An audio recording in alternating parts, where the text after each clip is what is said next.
Hello नमस्कार दोस्तों। मैं निरंजन मौर्य आप सबका एक बार फिर से एनकेएम क्लासेस में स्वागत करता हूं। फ्रेंड्स, आज आपको हम पढ़ाएंगे आरआरबी एनटीपीसी की प्रीवियस ईयर की जीके जीएस, जिसकी यह क्लास नंबर 5 है। इससे पहले हम 4 क्लास अपने यूट्यूब चैनल पर अपलोड कर चुके हैं। अगर आपने वह क्लास नहीं देखी है तो प्लीज़ आप लोग हमारे चैनल पर जाइए और वह क्लास देख लीजिए, क्योंकि यहाँ से जो भी हम जीके जीएस कवर करवा रहे हैं, आपको एक क्वेश्चन करवाते हैं और उसके साथ में बहुत सारे एक्स्ट्रा फैक्ट करवाते हैं जो आपको यूट्यूब चैनल पर कहीं नहीं मिलेंगे। और यहाँ से आपके जो भी प्रश्न कवर होंगे उससे रिलेटेड इतने सारे एक्स्ट्रा फैक्ट मिलेंगे, आपकी परीक्षा की दृष्टि से वो बहुत ही इम्पोर्टेंट हो जाएंगे। कोई भी प्रश्न करवाते हैं उसके साथ में उसके एक्स्ट्रा फैक्ट जरूर करवाते हैं। तो फ्रेंड्स, आपसे अनुरोध है कि यह पूरी वीडियो ज़रूर देखें, क्योंकि परीक्षा में यहाँ से प्रश्न आपको 100% मिलेंगे। और अपने दोस्तों के पास भी यह वीडियो शेयर करें ताकि उनको भी कुछ लाभ हो सके। तो आइए बिना टाइम वेस्ट किए शुरू करते हैं। पहला क्वेश्चन है, कंप्यूटर के संबंध में ट्रैक बॉल एक जो है डैश कौन सी डिवाइस है, ये पूछा गया कौन सी डिवाइस है। तो इसका सही आंसर हो जाएगा ऑप्शन नंबर 2, इनपुट डिवाइस। कौन सी डिवाइस? ट्रैक बॉल जो है एक प्रकार की तुम्हारी जो है इनपुट डिवाइस है। अब इस क्वेश्चन के साथ में जितनी भी इनपुट इनपुट और आउटपुट जितने भी आउटपुट डिवाइस हैं उन सबको जो है हम डिस्कस कर लेंगे, ताकि आपकी परीक्षा में कोई भी अगर प्रश्न आ जाए तो गलत ना होए। तो आइए देखते हैं। अगर आपसे पूछ ले कि इनपुट डिवाइस जो है कौन कौन सी होती हैं, तो तुम्हारा कीबोर्ड हो गया, माउस हो गया, ओएमआर हो गया, स्कैनर हो गया, माइकर हो गया, एमआईसीआर हो गया, ओसीआर हो गया, ठीक है, जॉयस्टिक हो गया, ट्रैक बॉल हो गया, लाइट पेन हो गया, टच स्क्रीन हो गया, बीसीआर हो गया, bar code reader, digital camera होगा आदि। ये सभी जो है तुम्हारे क्या है, सभी इनपुट डिवाइस हैं, याद रखना, ठीक है। सभी तुम्हारी जो है इनपुट डिवाइस है। अगर आपसे पूछ ले कि आउटपुट डिवाइस कौन कौन सी होती हैं, तो ये तुम्हारी हो जाएंगी मॉनिटर हो जाएगा, प्रिंटर हो जाएगा, प्लाटर हो जाएगा, स्पीकर, हेडफोन, प्रोजेक्टर। ये जितनी भी तुम्हारी नीचे लिखी है सभी तुम्हारी क्या है, ये सभी आउटपुट डिवाइस हैं। कौन सी डिवाइस है? आउटपुट डिवाइस है। याद रखना फ्रेंड्स, अगर कोई क्वेश्चन बनेगा इनपुट या आउटपुट डिवाइस से तो यहीं से तुम्हारा बन जाएगा, इससे बाहर कोई भी प्रश्न नहीं आएगा। नेक्स्ट है, निम्नलिखित में से कौन भारत में केंद्र राज्य संबंधों से संबंधित नहीं है? तो इसका सही आंसर हो जाएगा ऑप्शन नंबर 2, कोठारी आयोग।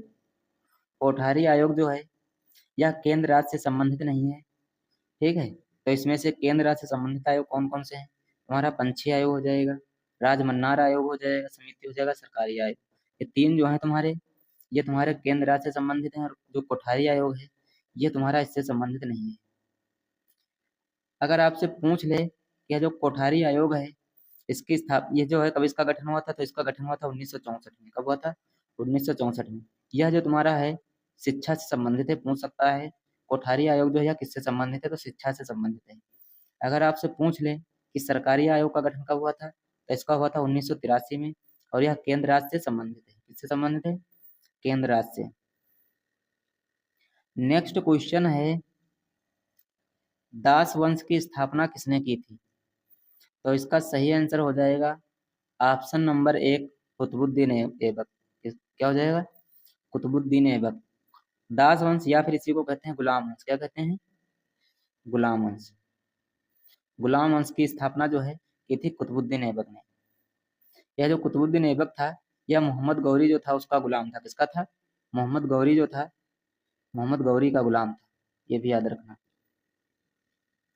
अब इस क्वेश्चन के साथ में भारत के कुछ प्रमुख राजवंश और उनके संस्थापक के बारे में डिस्कस करेंगे। तो आइए एक एक करके देखते हैं। अगर आपसे पूछ ले जो खिलजी वंश है यह तुम्हारा जो है इसके संस्थापक कौन थे, तो इसके संस्थापक थे जलालुद्दीन फिरोज खिलजी। कौन थे? जलालुद्दीन फिरोज खिलजी। इनका अगर कार्यकाल पूछ ले कब से कब तक रहा है, तो इनका कार्यकाल रहा है 1290 से 1320 तक। कब तक रहा है? 1290 से 1320 तक। अगर आपसे पूछ ले कि तुगलक वंश जो है यह कब से कब तक रहा है, तो यह रहा है 1320 से 1414 तक। कब तक रहा है? 1320 से 1414 तक। इसके संस्थापक अगर पूछ ले कि तुगलक वंश के संस्थापक कौन थे, तो इसके संस्थापक थे तुम्हारे गयासुद्दीन तुगलक। कौन थे? गयासुद्दीन तुगलक। अगर आपसे पूछ ले कि यह जो सैयद वंश है यह कब से कब तक चला है तुम्हारा, तो यह रहा है तुम्हारा 1414 से 1451 तक। 1414 से 1451 तक रहा है। अगर आपसे पूछ ले कि इसके संस्थापक कौन है, तो इसके संस्थापक हो जाएंगे खिज्र खां। कौन हो जाएंगे? खिज्र खां। यहीं पर अगर आपसे पूछ ले कि यह जो लोधी वंश है यह कब से कब तक रहा है, यह रहा है तुम्हारा 1451 से 1489 तक। कब तक रहा है? 1451 से 1489 तक। यहाँ पर जो है 1489 नहीं, यहाँ पर कर लेना 1526 तक। कब तक? 1526 तक यहाँ तक रहा है। अगर आपसे पूछ ले कि इसके संस्थापक कौन है, तो इसके संस्थापक हैं बहलोल लोधी। कौन है? बहलोल लोधी। अगर आपसे पूछ ले मुगल वंश जो है यह कब से कब तक चला है, तो यह तुम्हारा चला है 1526 से 1857 तक। कब से कब तक? 1526 से लेकर 1857 तक। इसके संस्थापक तुम्हारे हैं बाबर। कौन है? बाबर। अगर आपसे पूछ ले कि जो यह जो विजयनगर साम्राज्य है इसके संस्थापक कौन है, तो इसके संस्थापक हैं हरिहर एवं बुक्का। विजयनगर साम्राज्य की स्थापना होती है 1336 ईस्वी में। 1336 ईस्वी में। इसमें जो है हरिहर और बुक्का जो है ये दो भाई होते हैं, ये मिलकर जो है इसकी स्थापना करते हैं। अगला है तुलु वंश। कौन सा वंश? तुलु वंश। अगर पूछ ले यह कब से कब तक चला है, तो यह चला है 1505 से 1565 तक। 1505 से 1565 तक। इसके संस्थापक माने जाते हैं वीर नरसिंह। कौन? वीर नरसिंह। नेक्स्ट क्वेश्चन है रिपब्लिक पुस्तक के लेखक कौन है, तो इसका सही आंसर हो जाएगा ऑप्शन नंबर 3 प्लेटो। प्लेटो जो है तुम्हारे रिपब्लिक पुस्तक के लेखक हैं। याद रखना, इंपॉर्टेंट क्वेश्चन है, परीक्षा में पुनः पूछा जा सकता है। नेक्स्ट क्वेश्चन है बेरिंग जल डमरू मध्य किसे जोड़ता है, तो इसका सही आंसर हो जाएगा ऑप्शन नंबर 1 आर्कटिक महासागर और प्रशांत महासागर को। यह जो है बेरिंग जल डमरू मध्य जो है यह आर्कटिक महासागर और प्रशांत महासागर को आपस में जोड़ता है। अब इस क्वेश्चन के साथ में हम विश्व की प्रमुख जल संधियां पढ़ेंगे जो आपकी परीक्षा की दृष्टि से बहुत ही महत्वपूर्ण है। तो आइए एक एक करके देखते हैं। अगर आपसे पूछ ले कि मलक्का जल डमरू मध्य जो है यह जो है किसको किसको जोड़ता है, तो यह तुम्हारा पूर्व में प्रशांत महासागर और पश्चिम में हिंद महासागर को जोड़ता है। किसको? पूर्व में प्रशांत महासागर और पश्चिम में हिंद महासागर को जोड़ता है। अगर आपसे पूछ लिया कहाँ पर है, तो यह मलेशिया और सुमात्रा, ये जो तुम्हारे देश हैं यहाँ पर पाया जाता है। मलेशिया और सुमात्रा महाद्वीप जो है यहाँ पर। नेक्स्ट है हॉर्मुज जल डमरू मध्य। यह ईरान और ओमान में है और यह जो है ओमान की खाड़ी और फारस की खाड़ी को जोड़ता है। किसको किसको जोड़ता है? ओमान की खाड़ी और फारस की खाड़ी को जोड़ता है। याद रखना, इंपॉर्टेंट क्वेश्चन है, ये कई बार पूछा गया है। हॉर्मुज जल डमरू मध्य जो है यह किन दो देशों के बीच है? तुम्हारा हो जाएगा ईरान और ओमान। और अगर पूछ ले कौन कौन सी खाड़ी को जोड़ता है, तो तुम्हारा हो जाएगा ओमान की खाड़ी और फारस की खाड़ी को। नेक्स्ट है सुंडा जल संधि। यह तुम्हारा जो है इंडोनेशिया का एक जावा द्वीप है और अपने सुमात्रा द्वीप दोनों को एक साथ जो है जोड़ता है। ये दोनों द्वीप जो तुम्हारे हैं इंडोनेशिया के ही हैं और यह जावा सागर और हिंद महासागर को जोड़ता है। किसको किसको अगर सागर में पूछ लेगा तो जावा सागर और हिंद महासागर को। ठीक है, ये तुम्हारा जो है मलक्का डमरू मध्य तो हो ही चुका है। नेक्स्ट है तुम्हारा जिब्राल्टर की खाड़ी। ये जो तुम्हारा है यह स्पेन और मोरक्को को जोड़ता है। किसको किसको? स्पेन और मोरक्को को। और अगर आपसे पूछ ले कि महासागर कौन कौन से हैं, तो यह तुम्हारा हो जाएगा अटलांटिक महासागर और भूमध्य सागर। कौन सा? अटलांटिक महासागर और भूमध्य महासागर को जोड़ता है। नेक्स्ट क्वेश्चन है महाविस्फोट का सिद्धांत जो है बिग बैंग थ्योरी जो है का प्रतिपादक जो है यह कौन था, तो इसका सही आंसर हो जाएगा ऑप्शन नंबर 1 जॉर्ज लेमेंत्रे। कौन हो जाएगा? जॉर्ज लेमेंत्रे जो है यह महाविस्फोट या फिर बिग बैंग थ्योरी जो है दिया था। अगर आपसे यह कब दिया था? यह दिया था 1927 में। कब दिया था? 1927 में। इसका प्रूफ जो है इसका प्रूफ आया था 1929 में। कब आया था? 1929 में। एक वैज्ञानिक थे एडविन हब्बल, उन्होंने जो है इसका प्रूफ किया था। है ओईसीडी का मुख्यालय कहाँ है, तो इसका सही आंसर हो जाएगा ऑप्शन नंबर 3 पेरिस। कहाँ पर है? पेरिस फ्रांस में। ओईसीडी का मुख्यालय अगर आपसे पूछ लेगा इसका हो जाएगा पेरिस फ्रांस में। अब जो है इस क्वेश्चन के साथ में हम OECD का पोस्टमार्टम करेंगे और विश्व के कुछ प्रमुख अंतर्राष्ट्रीय संगठन है उनको भी देखेंगे। तो आइए देखते हैं, अगर आपसे पूछ ले कि OECD की फुल फॉर्म क्या है, तो इसकी फुल फॉर्म हो जाएगी organisation for economic cooperation and development. Hindi में इसको कहते हैं आर्थिक सहयोग और विकास संगठन। अगर आपसे पूछ ले कि इसकी स्थापना कब हुई थी, तो इसकी स्थापना हुई थी 1961 में। कब हुई थी? 1961 में। अगर आपसे पूछ ले कि इसका हेडक्वार्टर कहाँ है, तो इसका मुख्यालय है पेरिस फ्रांस में। कहाँ पर है?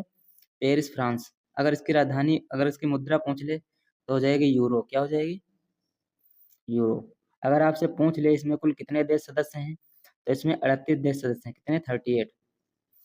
अब जो है हम विश्व के कुछ प्रमुख अंतर्राष्ट्रीय संगठन और उनके मुख्यालय के बारे में डिस्कस करेंगे। तो आइए एक एक करके देखते हैं। फ्रेंड्स, जीके जीएस पढ़ने का यह बहुत बेस्ट तरीका है। अगर आप इसी तरीके से जीके जीएस पढ़ते हैं तो एक समय ऐसा आएगा कि आपके कोई भी प्रश्न परीक्षा में गलत नहीं होंगे। अगर आपसे पूछ ले अंतर्राष्ट्रीय मुद्रा कोष, इसको कहते हैं IMF, इंटरनेशनल मॉनेटरी फंड। इसका मुख्यालय अगर आपसे पूछ ले तो इसका मुख्यालय हो जाएगा वाशिंगटन DC, अमेरिका में। कहाँ पर हो जाएगा? वाशिंगटन DC, अमेरिका में। अगर इसकी स्थापना आपसे पूछ ले कब हुई थी, तो इसकी स्थापना हुई थी 1944 में। कब हुई थी? 1944 में। नेक्स्ट है विश्व बैंक, इंग्लिश में इसको कहते हैं वर्ल्ड बैंक। अगर आपसे पूछ ले कि इसका मुख्यालय कहाँ है, तो इसका मुख्यालय भी वाशिंगटन DC में है और इसकी भी स्थापना हुई थी 1944 में। कब हुई थी? 1944 में। दोनों की स्थापना एक साथ में हुई थी। नेक्स्ट है विश्व स्वास्थ्य संगठन, WHO, वर्ल्ड हेल्थ ऑर्गेनाइजेशन। इसका मुख्यालय तुम्हारा जिनेवा, स्विट्जरलैंड में है। इसकी स्थापना हुई थी 7 अप्रैल 1948 को। कब हुई थी? 7 अप्रैल 1948 को इसकी स्थापना हुई थी।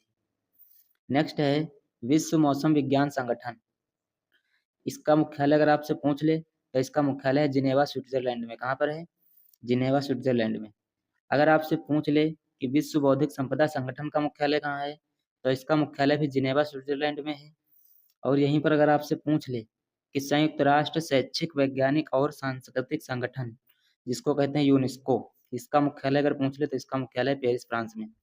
अगर आपसे पूछ ले कि इसकी स्थापना कब हुई थी, तो इसकी स्थापना हुई थी 1945 में। कब हुई थी? 1945 में। नेक्स्ट है आर्थिक विकास और सहयोग संगठन, तो इसका मुख्यालय अगर आपसे पूछ ले तो पेरिस, फ्रांस में हो जाएगा। यही क्वेश्चन पूछा गया था। नेक्स्ट है संयुक्त राष्ट्र औद्योगिक विकास और संगठन। इसका मुख्यालय है वियना, ऑस्ट्रिया में। कहाँ पर? वियना, ऑस्ट्रिया में। नेक्स्ट है अंतर्राष्ट्रीय परमाणु ऊर्जा एजेंसी। अगर इसका मुख्यालय आपसे पूछ ले तो इसका मुख्यालय हो जाएगा वियना, ऑस्ट्रिया में। नेक्स्ट है पेट्रोलियम निर्यातक देशों का संगठन, जिसको कहते हैं ओपेक। इसका मुख्यालय अगर आपसे पूछ ले तो इसका मुख्यालय भी तुम्हारा वियना, ऑस्ट्रिया में। ओपेक में अगर पूछ ले कुल कितने देश सदस्य हैं, तो इसमें वर्तमान में जो है 12 देश सदस्य हैं। कितने हैं? 12 देश। नेक्स्ट है अंतर्राष्ट्रीय समुद्री संगठन। इसका मुख्यालय तुम्हारा हो जाएगा लंदन, UK में। और खाद्य एवं कृषि संगठन FAO, food and agriculture organisation. इसका मुख्यालय तुम्हारा रोम, इटली में। कहाँ है? रोम, इटली में। अगर इसकी स्थापना पूछे तो इसकी स्थापना हुई थी 1961 में। कब हुई थी? 1961 में। नेक्स्ट है उत्तर अटलांटिक संधि संगठन, नाटो। इसका मुख्यालय अगर पूछ ले तो इसका मुख्यालय ब्रुसेल्स, बेल्जियम में। और इसकी स्थापना हुई थी 4 अप्रैल 1949 को। कब हुई थी? 4 अप्रैल 1949 को। ये भी याद रखना। अब फ्रेंड्स, एक क्वेश्चन के साथ में हम इतने सारे एक्स्ट्रा फैक्ट करा दिए हैं। अगर आपका कोई भी प्रश्न बनता है तो यहाँ से गलत नहीं होगा। नेक्स्ट क्वेश्चन है निम्नलिखित में से कौन से कल्याणकारी योजना की उपलब्धियां को गिनीज वर्ल्ड रिकॉर्ड द्वारा मान्यता प्रदान की गई है? तो इसका सही आंसर हो जाएगा ऑप्शन नंबर 2, प्रधानमंत्री जन धन योजना। क्या हो जाएगा? प्रधानमंत्री जन धन योजना। अब इस क्वेश्चन के साथ में हम भारत की जो है कुछ योजनाओं के बारे में डिस्कस करेंगे, जो आपकी परीक्षा की दृष्टि से बहुत ही महत्वपूर्ण है। तो फ्रेंड, पैसेंस बना के रखिए, आपके परीक्षा में कोई भी प्रश्न गलत नहीं होंगे अगर आप इसी प्रकार से जीके जीएस लगातार पढ़ते हैं। अगर आपसे पूछ ले कि प्रधानमंत्री जन धन योजना जो है, इसकी घोषणा कब हुई थी, तो इसकी घोषणा हुई थी 15 अगस्त 2014 को लाल किले की प्राचीर से प्रधानमंत्री श्री नरेंद्र मोदी द्वारा। उन्होंने जो है 15 अगस्त 2014 को इसकी घोषणा की थी। अगर आपसे पूछ ले कि यह जो है योजना प्रारंभ कब हुई थी, तो यह योजना प्रारंभ हुई थी 28 अगस्त 2014 को। कब प्रारंभ हुई थी? 28 अगस्त 2014 को। यह योजना जो है वित्तीय समायोजन की विश्व की सबसे बड़ी योजना है। ये भी क्वेश्चन पूछा जा चुका है कि वित्तीय समायोजन की विश्व की सबसे बड़ी योजना कौन सी है? यह तुम्हारी हो जाएगी जन धन योजना। ठीक है, और यह जो योजना है तुम्हारी खाता खोलने से संबंधित है, यह भी याद रखना। खाता, बैंक में खाता खोलने से संबंधित है। नेक्स्ट है प्रधानमंत्री कृषि सिंचाई योजना। अगर आपसे पूछ ले कि इसकी यह जो योजना है तुम्हारी कब प्रारंभ हुई थी? यह प्रारंभ हुई थी 1 जुलाई 2015 को। कब प्रारंभ हुई थी? 1 जुलाई 2015 को। इसका अगर पूछ ले कि इसका जो है प्रमुख उद्देश्य क्या था, तो इसका प्रमुख उद्देश्य था कृषि उत्पादकता में सुधार लाना। ये जो है इसका प्रमुख उद्देश्य था। नेक्स्ट है प्रधानमंत्री कौशल विकास योजना। ठीक है, इसका दूसरा नाम है, इसे जो है प्रधानमंत्री युवा प्रशिक्षण कार्यक्रम नाम से भी जाना जाता है। ये भी याद रखना। अगर आपसे पूछ ले कि यह योजना जो है कब प्रारंभ हुई थी, तो यह प्रारंभ हुई थी 16 जुलाई 2015 को। कब प्रारंभ हुई थी? 16 जुलाई 2015 को। अगर पूछ ले कहाँ से प्रारंभ हुई थी, तो यह योजना तुम्हारी जो है नई दिल्ली से प्रारंभ हुई थी। कहाँ से? नई दिल्ली से। नेक्स्ट है प्रधानमंत्री सुरक्षा बीमा योजना। यह जो योजना है तुम्हारी प्रारंभ हुई थी 9 मई 2015 को कोलकाता से। कहाँ से? 9 मई 2015 को कोलकाता से। इसमें जो है 2 लाख का दुर्घटना बीमा भी होता है। ये भी याद रखना। नेक्स्ट है बेटी बचाओ बेटी पढ़ाओ योजना। इसी को कहते हैं सुकन्या समृद्धि योजना। क्या कहते हैं? सुकन्या समृद्धि योजना। इसका जो है प्रारंभ हुआ था 22 जनवरी 2015 को। कब हुआ था? 22 जनवरी 2015 को। यह जो योजना है अगर आपसे पूछ ले कहाँ से प्रारंभ हुई थी, तो यह प्रारंभ हुई थी पानीपत हरियाणा से। कहाँ से? पानीपत हरियाणा से है यह योजना जो है प्रारंभ हुई थी। नेक्स्ट क्वेश्चन है निम्नलिखित में से कौन से दक्षिण अफ्रीका की प्रशासनिक राजधानी जो है कौन सी है? निम्नलिखित में से दक्षिण अफ्रीका की जो है प्रशासनिक राजधानी कौन सी है? तो इसका सही आंसर हो जाएगा ऑप्शन नंबर 4 प्रीटोरिया। प्रीटोरिया जो है यह दक्षिण अफ्रीका की प्रशासनिक राजधानी है। आपको बता दें हम कि दक्षिण अफ्रीका में टोटल जो है 3 राजधानियां हैं। कितनी? 3। कौन कौन सी हैं? इसमें तुम्हारी एक हो जाएगी प्रीटोरिया, यह दक्षिण अफ्रीका की प्रशासनिक राजधानी है। एक हो जाएगी केप टाउन, यह जो है दक्षिण अफ्रीका की तुम्हारी विधायी राजधानी है। कौन सी विधायी राजधानी? और एक है तुम्हारी ब्लोम फाउंटेन, यह जो राजधानी है तुम्हारी, यह दक्षिण अफ्रीका की न्यायिक राजधानी है। कौन सी राजधानी है? न्यायिक राजधानी। नेक्स्ट क्वेश्चन है निम्नलिखित में से कौन सा प्राचीन बौद्ध ग्रंथ है? तो इसका सही आंसर हो जाएगा ऑप्शन नंबर 2 अभिधर्म कोश। कौन सा हो जाएगा? अभिधर्म कोश जो है यह प्राचीन बौद्ध ग्रंथ है। अगर आपसे पूछ ले कि रघुवंशम जो है यह पुस्तक किसने लिखा है, तो इसको लिखा है कालिदास ने। किसने लिखा है? कालिदास ने। अगर आपसे पूछ ले कि जो तुम्हारा ऋतु संहारम है, इस पुस्तक के भी लेखक तुम्हारे हैं कालिदास। कौन है? कालिदास। नेक्स्ट क्वेश्चन है निम्नलिखित में से कौन सी भारत की उपग्रह आधारित संवर्धन प्रणाली है? तो इसका सही आंसर हो जाएगा ऑप्शन नंबर 1 गगन। क्या हो जाएगा? गगन जो है यह भारत की उपग्रह आधारित संवर्धन प्रणाली है। अगर आपसे पूछ ले कि नाग क्या है, तो नाग तुम्हारा जो है एंटी टैंक गाइडेड मिसाइल है। क्या है? Anti tank guided missile. ठीक है, एंटी टैंक गाइडेड मिसाइल जो है तुम्हारा नाग है, याद रखना। नेक्स्ट क्वेश्चन है नेटवर्किंग सिस्टम DHCP की फुल फॉर्म क्या है? तो इसका सही आंसर हो जाएगा option number 4 dynamic host configuration protocol. ये जो है इसका सही आंसर हो जाएगा। अब इस क्वेश्चन के साथ में कुछ फुल फॉर्म डिस्कस करेंगे जो आपकी परीक्षा की दृष्टि से बहुत ही महत्वपूर्ण है। आइए देखते हैं। अगर आपसे पूछ ले कि इंटेल सेट की फुल फॉर्म क्या है, तो इसकी फुल फॉर्म हो जाएगी इंटरनेशनल टेली कम्युनिकेशन सैटेलाइट। ये जो है इसकी फुल फॉर्म है। परीक्षा में 2-3 बार जो है NTPC के पिछली बार पेपर में पूछी जा चुकी है।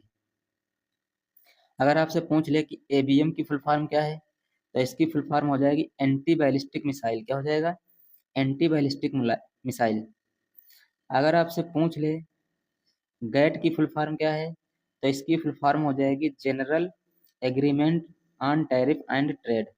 यह है इसकी फुल फॉर्म हो जाएगी। अगर आपसे पूछ ले कि ICBM की फुल फॉर्म क्या है, तो इसकी फुल फॉर्म हो जाएगी इंटर कॉन्टिनेंटल बैलिस्टिक मिसाइल, अंतर महाद्वीप यानी एक महाद्वीप से दूसरे महाद्वीप में मार करने वाली मिसाइल। एक तुम्हारा हो जाएगा ATM, ये तो बहुत बार पूछा गया है, इसकी फुल फॉर्म हो जाएगी ऑटोमेटेड टेलर मशीन। क्या हो जाएगा? Automated teller machine. नेक्स्ट है FAO, इसकी फुल फॉर्म हो जाएगी फूड एंड एग्रीकल्चर ऑर्गेनाइजेशन। ठीक है।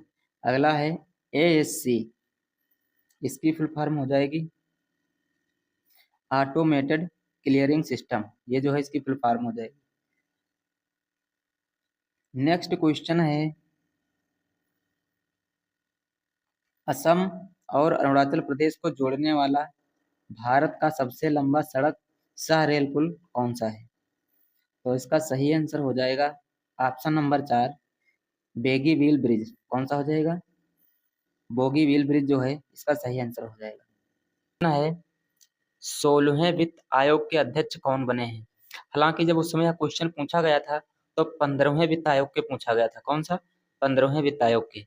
लेकिन हमने 16वां इसलिए रख दिया है क्योंकि इसमें 16वें वित्त आयोग का जो है गठन हो चुका है। तो इसका सही आंसर हो जाएगा ऑप्शन नंबर 4, अरविंद पनगड़िया। क्या हो जाएगा? अरविंद पनगड़िया। 16वें वित्त आयोग के अगर अध्यक्ष तुम्हारे पूछ ले तो इसके अध्यक्ष हैं अरविंद पनगड़िया, क्योंकि 16वें वित्त आयोग का जो गठन हुआ था यह 2023 में जो है इसका गठन हो चुका है।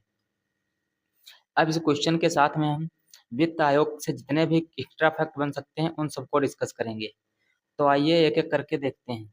अगर आपसे पूछ ले कि वित्त आयोग का गठन कब हुआ था, तो इसका गठन हुआ था 22 नवंबर 1951 को। कब हुआ था? 22 नवंबर 1951 को। अगर आपसे पूछ ले कि इसका जो है मुख्यालय कहाँ है, तो इसका मुख्यालय नई दिल्ली में है। कहाँ पर है? नई दिल्ली में।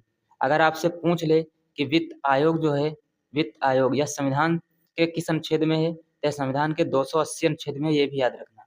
संविधान के 280 अनुच्छेद नंबर में तुम्हारा जो है वित्त आयोग है उसमें। अगर आपसे पूछ ले कि वित्त आयोग के पहले अध्यक्ष कौन थे, तो इसके पहले अध्यक्ष थे KC नियोगी। कौन थे? KC नियोगी। अगर आपसे पूछ ले कि 15वें वित्त आयोग के अध्यक्ष कौन थे, तो तुम्हारे NK सिंह थे। कौन? NK सिंह, नंद कुमार सिंह। अगर आपसे पूछ ले कि 16वें वित्त आयोग के अध्यक्ष ये तुम्हारे अरविंद पनगड़िया बने हैं। और अगर आपसे पूछ ले कि 16वें वित्त आयोग के सचिव कौन बने हैं, तो तुम्हारे बने हैं ऋत्विक रंजन पांडे। ये भी याद रखना, क्योंकि जो है अध्यक्ष तो सब लोग याद कर लेते हैं, सचिव में जो है फंस जाते हैं। तो इसलिए भी सचिव भी आपको याद रखना है कि ऋत्विक रंजन पांडे जो हैं यह 16वें वित्त आयोग के सचिव बने हैं। नेक्स्ट क्वेश्चन है 2022 में राष्ट्रमंडल खेल जो है यह कहाँ आयोजित हुए थे? तो इसका सही आंसर हो जाएगा ऑप्शन नंबर 2, बर्मिंघम इंग्लैंड। कहाँ पर? बर्मिंघम इंग्लैंड में जो है तुम्हारे 2022 में जो है राष्ट्रमंडल खेल जो है इनका आयोजन हुआ था। अब इस क्वेश्चन के साथ में हम कॉमनवेल्थ गेम्स के बारे में देखते हैं। यहाँ पर अगर आपसे पूछ ले कि राष्ट्रमंडल खेल, इंग्लिश में इसको कहते हैं कॉमनवेल्थ गेम्स। क्या कहते हैं? Commonwealth games. ये जो है अगर आपसे पूछ ले कि इसकी स्थापना कब हुई थी, तो इसकी स्थापना हुई थी 19 अप्रैल 1949 को। कब हुई थी? 19 अप्रैल 1949 को। लेकिन जो है इसका पहली बार आयोजन जो है यह 1930 ओटोरियो कनाडा में हुआ था। कहाँ हुआ था? 1930 ओटोरियो कनाडा में।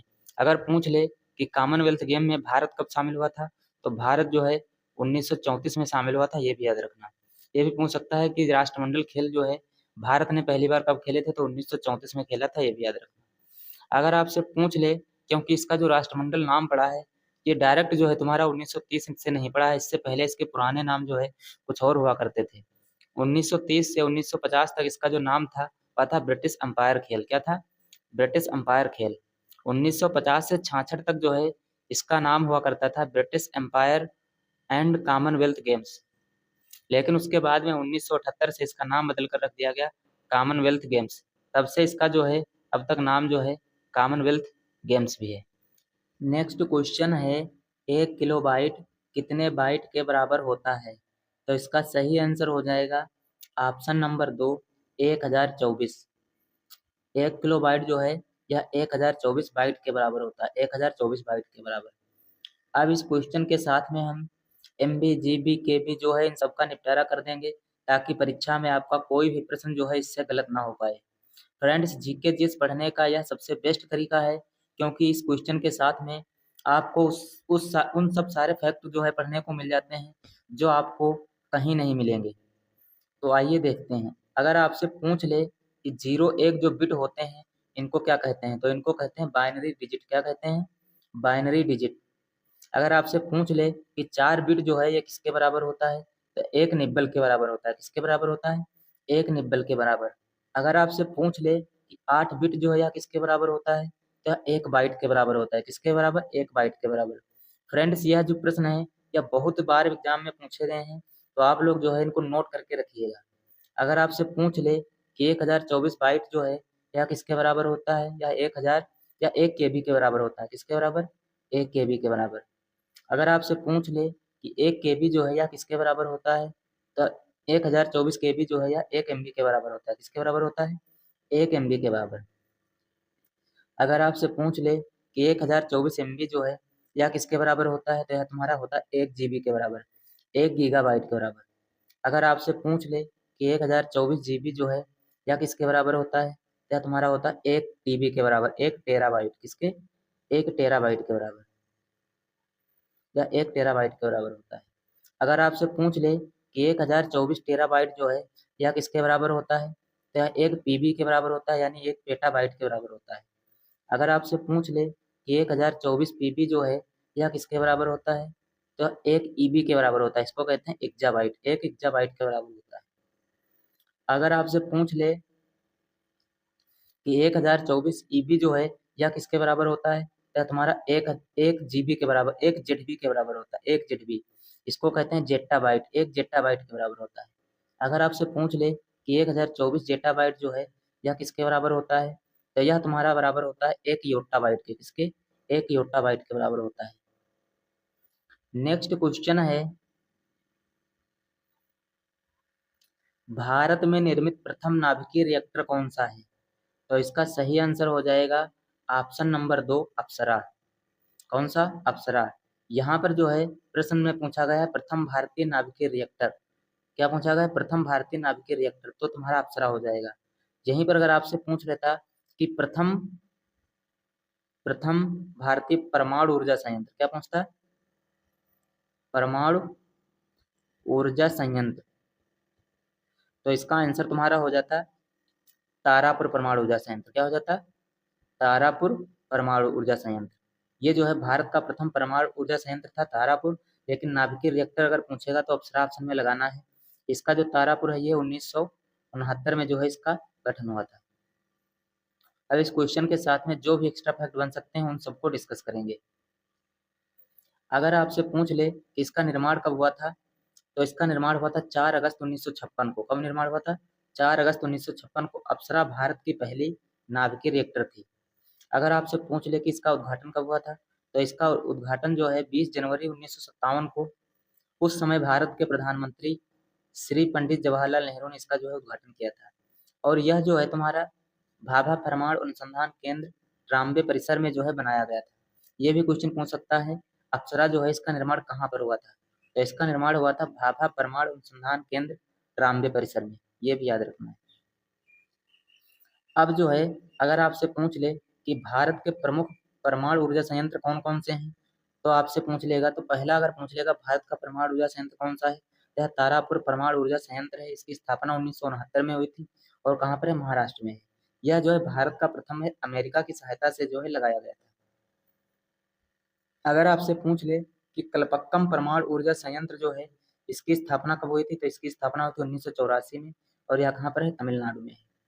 अगर आपसे पूछ ले कि कैगा परमाणु ऊर्जा संयंत्र जो है इसकी स्थापना कब हुई थी, तो इसकी स्थापना हुई थी सन 2000 में, और यह तुम्हारा जो है कर्नाटक में है। कहाँ पर है?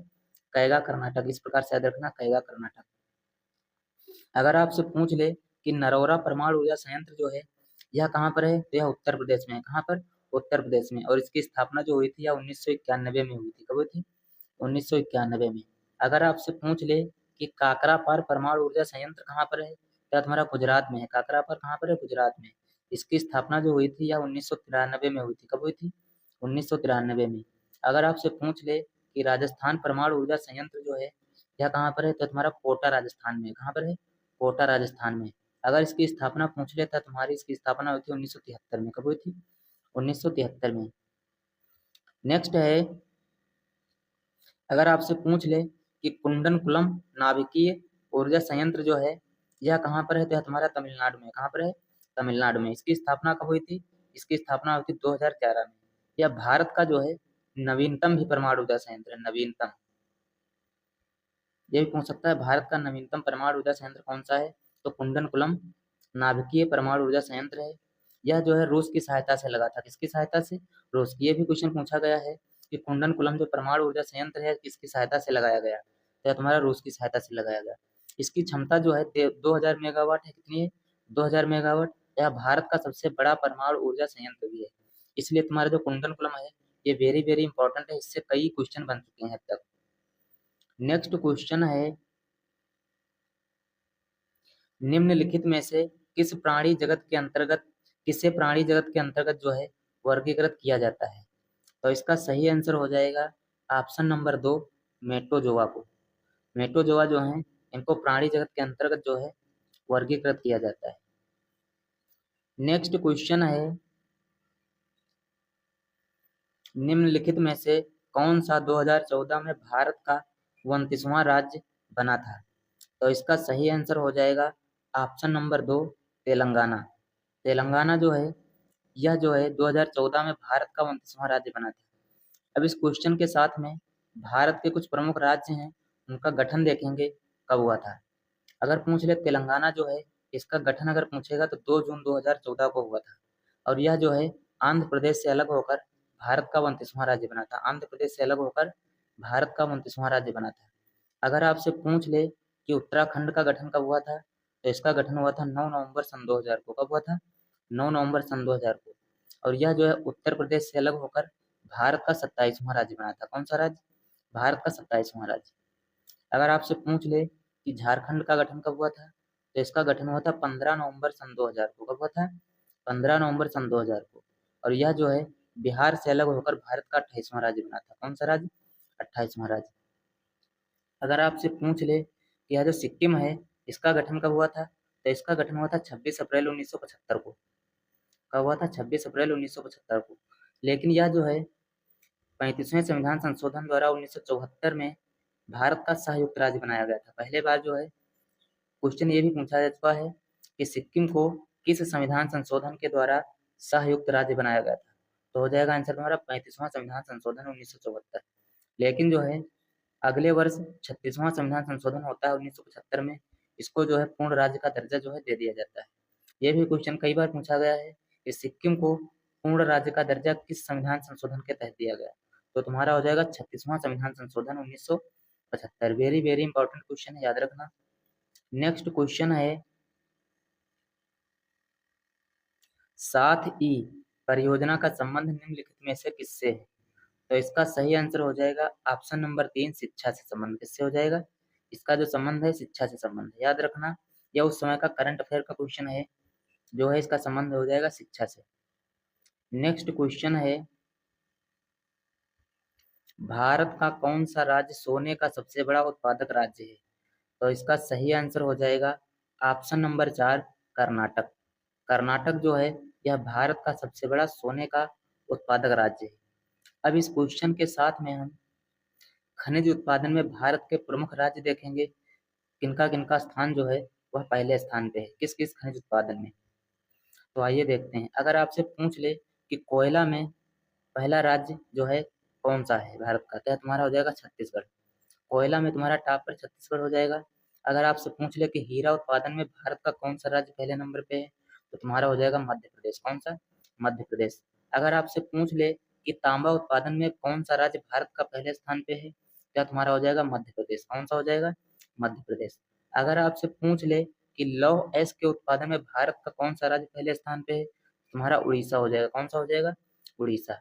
यहीं पर अगर आपसे पूछ ले कि चांदी उत्पादन में भारत का कौन सा राज्य जो है पहले स्थान पे है, तो तुम्हारा राजस्थान हो जाएगा। कौन सा हो जाएगा?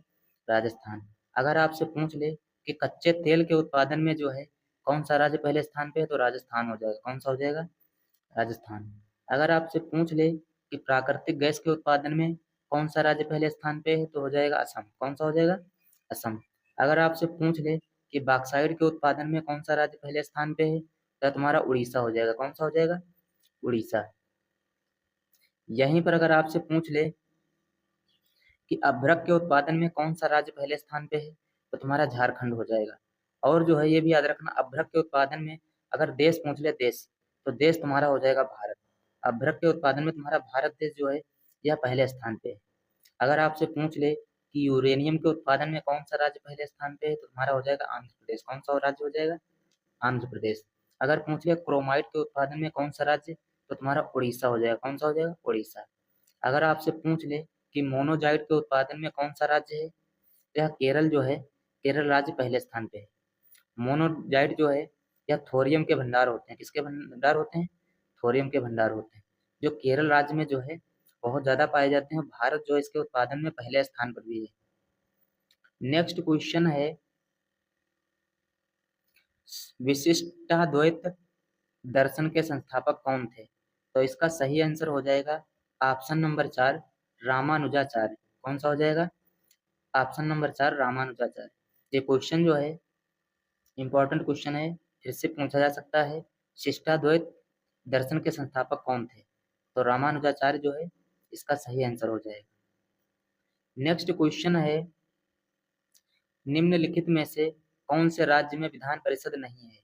तो इसका सही आंसर हो जाएगा ऑप्शन नंबर 3, केरल।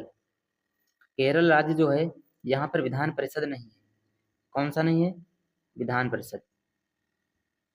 अगर आपसे पूछ ले कि विधान परिषद जो है भारत के कितने राज्यों में है, तो भारत के 6 राज्यों में है।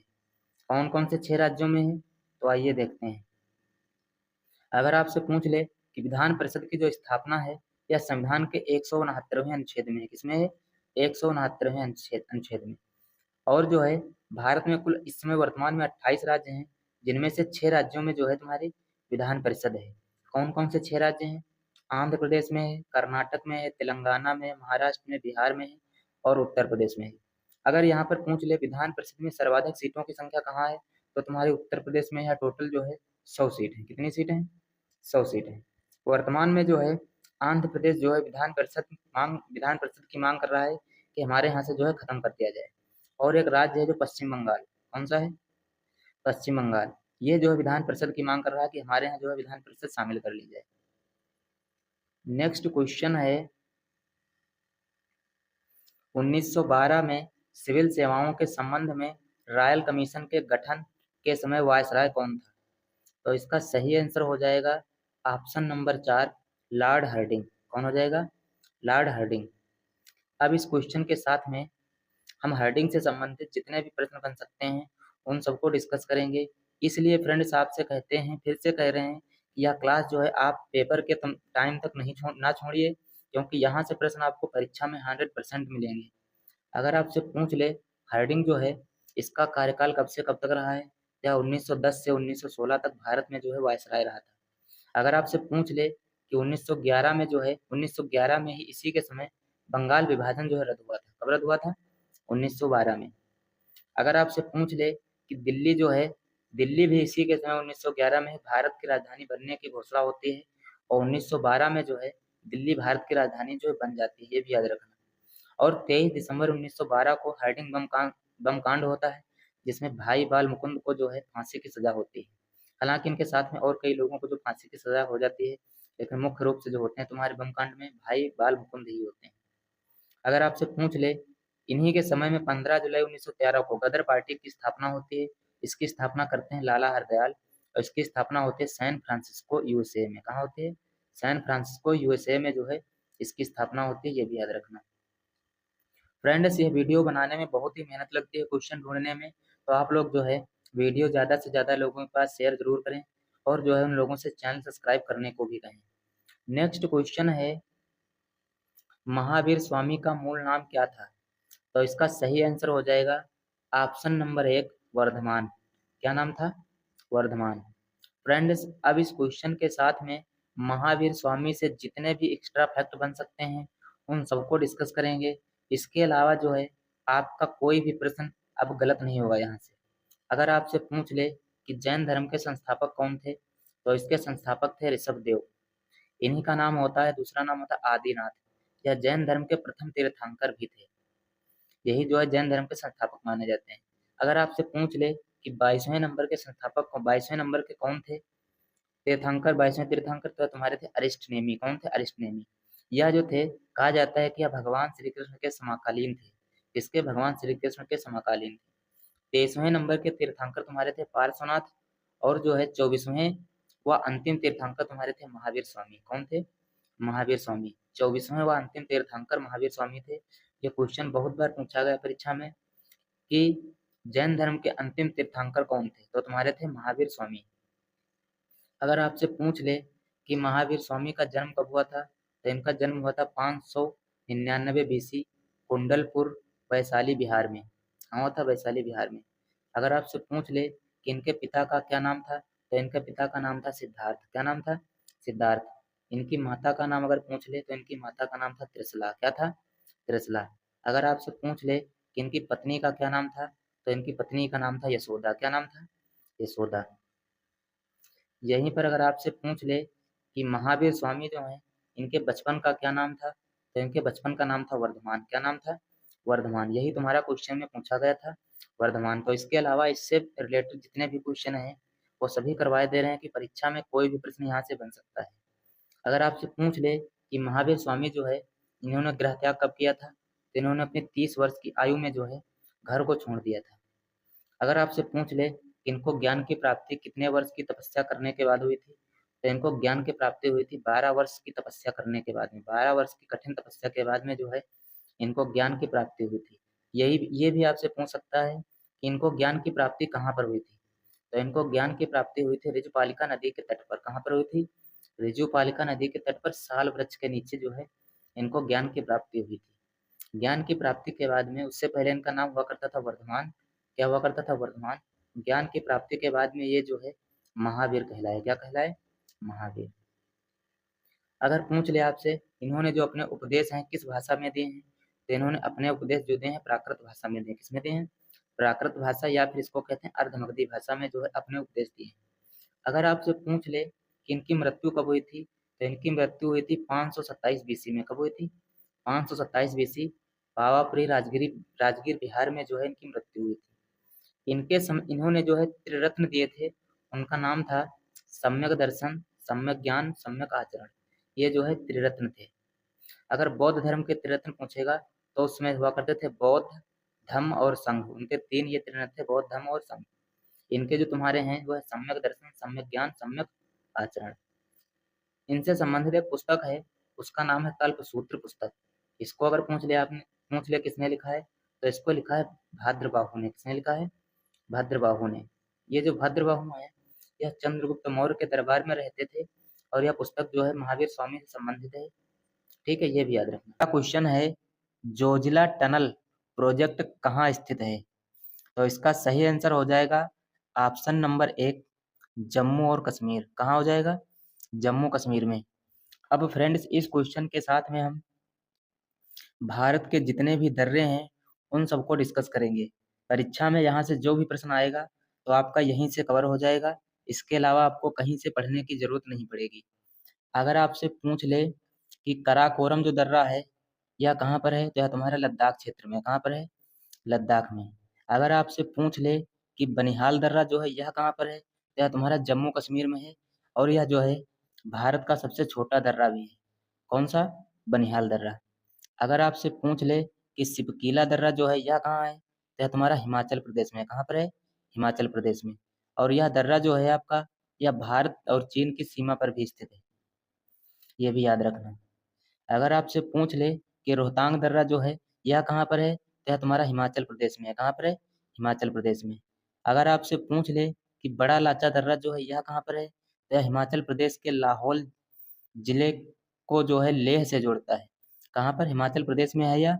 और जो है हिमाचल प्रदेश का एक जिला है लाहौल, और लेह को जोड़ता है। लद्दाख का एक जिला लेह जो उसको जोड़ता है यह। नेक्स्ट है लिपुलेख, या फिर माना, या फिर नीति। ये 3 दर्रा जो हैं, लिपुलेख, माना, नीति, ये सब सभी दर्रा तुम्हारे कहाँ पर है? उत्तराखंड में। कहाँ पर है? उत्तराखंड में। अगर आपसे पूछ ले कि जेलेपला और नाथुला दर्रा यह कहाँ पर है, तो यह सिक्किम में है। कहाँ पर है? सिक्किम में। अगर आपसे पूछ ले कि बोमडिला, यांग्याफ और दिफू, ये तीनों दर्रा तुम्हारे अरुणाचल प्रदेश में पाए जाते हैं। कहाँ पर? अरुणाचल प्रदेश में। अगर आपसे पूछ ले कि तुजू दर्रा कहाँ पर है, तो यह मणिपुर में है। कहाँ पर है? मणिपुर में। अगर आपसे पूछ ले कि गोरन घाट दर्रा कहाँ पर है, तो यह अरावली पर्वत श्रृंखला राजस्थान में स्थित है। कहाँ पर? अरावली पर्वत श्रृंखला जो है राजस्थान में स्थित है। अगर आपसे पूछ ले कि खैबर दर्रा जो है यह कहाँ पर है, तो यह पाकिस्तान व अफगानिस्तान के बीच स्थित है। कहाँ पर? पाकिस्तान व अफगानिस्तान के बीच। जब देश नहीं आज़ाद हुआ था उस समय तो यह भारत और अफगानिस्तान के बीच था, लेकिन उसके बाद जो है यह पाकिस्तान और अफगानिस्तान के बीच हो गया। अगर आपसे पूछ ले कि जो थाल घाट दर्रा है यह कहाँ पर है, तो यह तुम्हारा महाराष्ट्र में है। कहाँ पर है? महाराष्ट्र में। और यह जो थाल घाट दर्रा है यह तुम्हारा मुंबई से नासिक को जोड़ता है। किसको जोड़ता है? मुंबई से नासिक को। ये भी याद रखना, क्वेश्चन ये भी पूछा जाता है कि मुंबई से नासिक को जोड़ने वाला दर्रा कौन सा है। नेक्स्ट है भोर घाट दर्रा। कौन सा? भोर घाट। ये भी तुम्हारा महाराष्ट्र में है।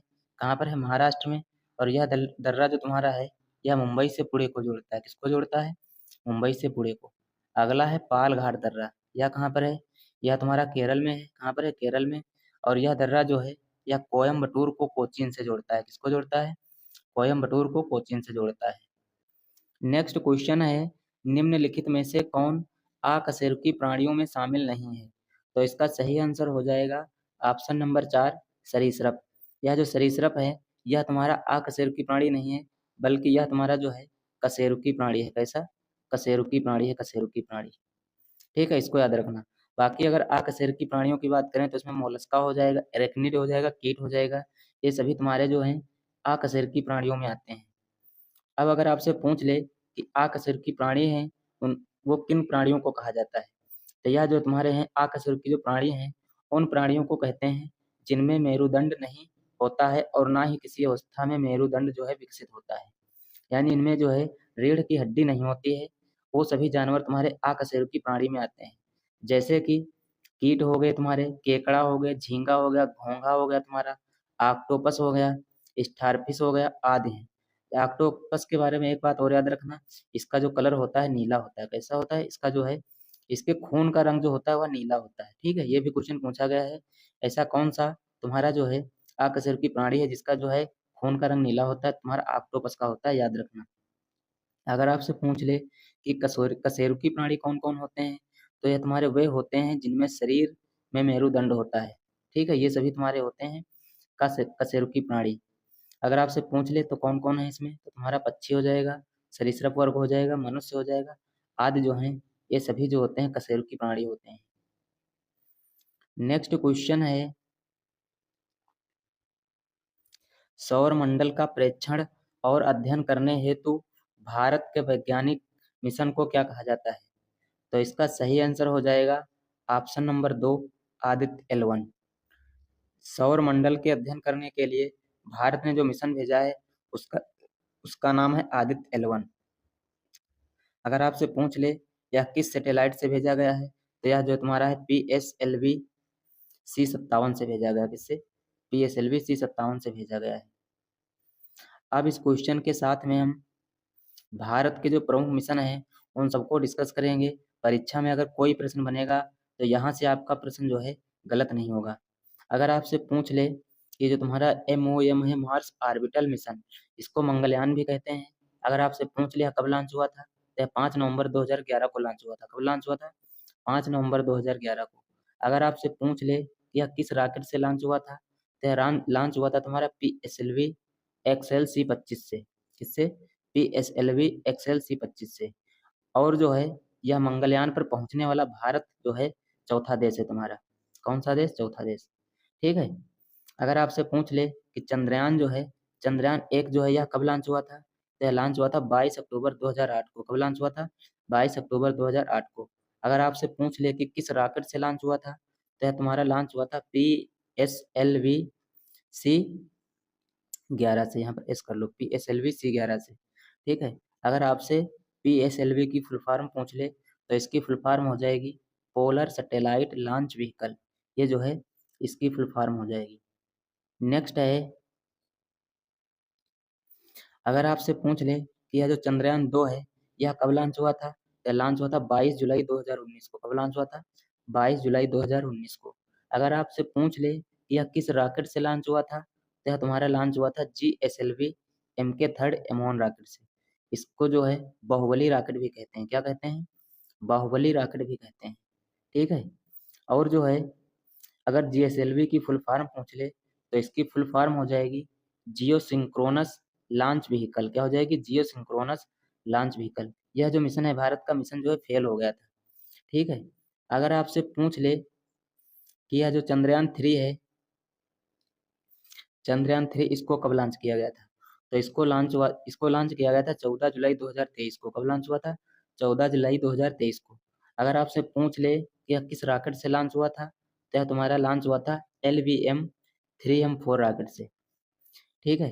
और इसका जो है मुख्य उद्देश्य था चंद्रमा की सतह पर रासायनिक एवं खनिज संरचना का पता लगाना। ये जो है इसका मुख्य उद्देश्य था।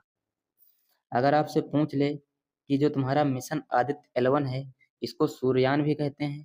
अगर आपसे पूछ लिया कब लॉन्च हुआ है, तो यह लॉन्च हुआ तुम्हारा 2 सितंबर 2023 को। कब लॉन्च हुआ है? 2 सितंबर 2023 को। अगर आपसे रॉकेट पूछ ले तो यह रॉकेट जिस रॉकेट से लॉन्च हुआ है उसका नाम है PSLV C57। ठीक है। ये भी याद रखना इंपॉर्टेंट है, रॉकेट भी पूछता है और डेट भी पूछेगा कब लॉन्च हुआ था। नेक्स्ट क्वेश्चन है, निम्नलिखित में से कौन सा व्यक्ति बारदोली से संबंधित है? तो इसका सही आंसर हो जाएगा ऑप्शन नंबर 1 सरदार वल्लभ भाई पटेल। क्या हो जाएगा? सरदार वल्लभ भाई पटेल। यह जो सरदार वल्लभ भाई पटेल हैं, एक जो है गुजरात के बारदोली में जो है बारदोली में एक बारदोली सत्याग्रह हुआ था। ठीक है। कब हुआ था? 1928 में। कब हुआ था? 1928 में।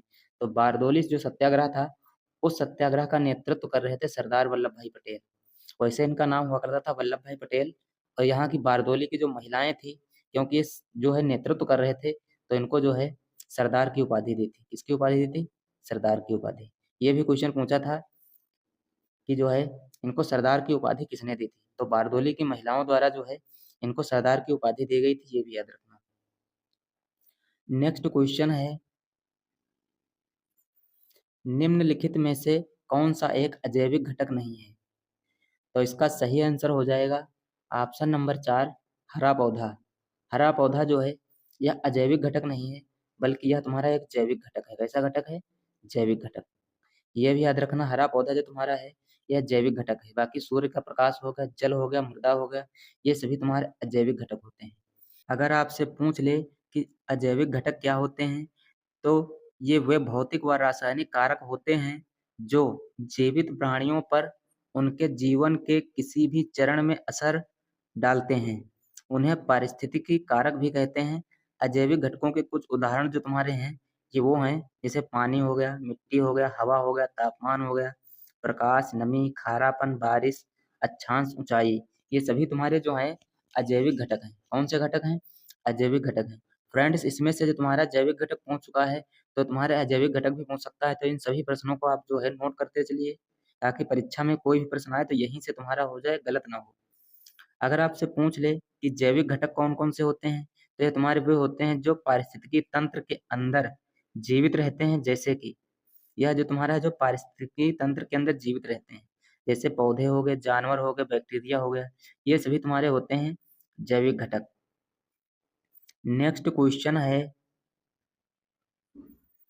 ऑपरेशन ग्रीन्स एक सरकारी योजना है, इसका उद्देश्य क्या है? तो इसका सही आंसर हो जाएगा ऑप्शन नंबर 3 टमाटर, प्याज और आलू की फसलों की आपूर्ति में स्थिरता लाना।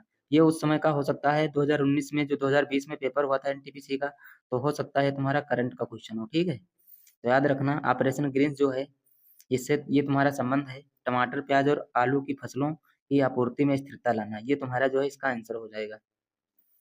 नेक्स्ट क्वेश्चन है,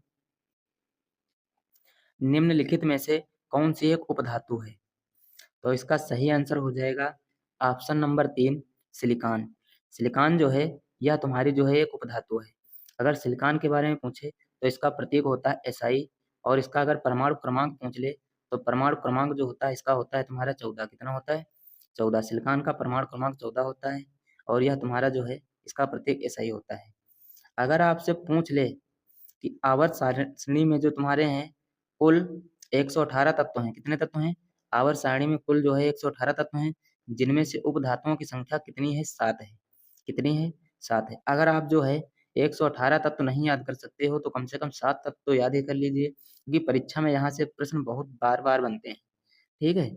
अगर आपसे पूछ ले कि कौन-कौन सी उपधातु हैं, तो तुम्हारा बोरान हो जाएगा, प्रतीक बी है, सिलिकॉन हो जाएगा, इसका प्रतीक जो तुम्हारा है सही हो गया, जर्मेनियम हो गया, जी प्रतीक हो गया, आर्सेनिक हो गया, इसका प्रतीक एस होता है, एंटीमनी हो गया, इसका प्रतीक एसबी होता है, टेलुरियम का टी होता है और पोलोनियम का प्रतीक होता है पीओ।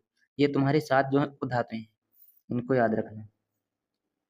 नेक्स्ट क्वेश्चन है, निम्नलिखित में से क्या जम्मू और कश्मीर में स्थित है?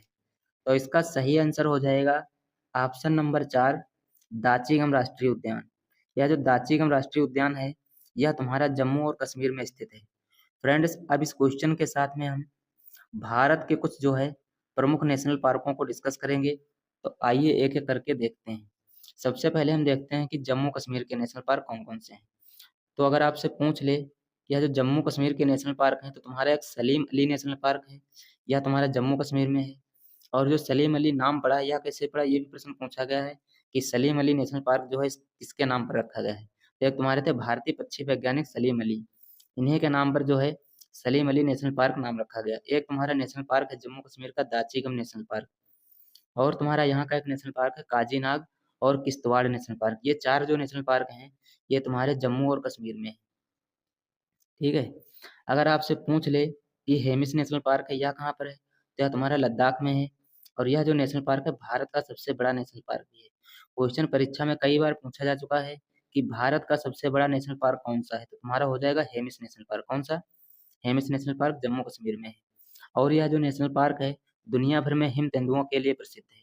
ये भी याद रखना, ये भी प्रश्न पूछा गया है कि दुनिया भर में हिम तेंदुआ के लिए कौन सा नेशनल पार्क प्रसिद्ध है, तो तुम्हारा हो जाएगा हेमिस नेशनल पार्क। अगर आपसे पूछ ले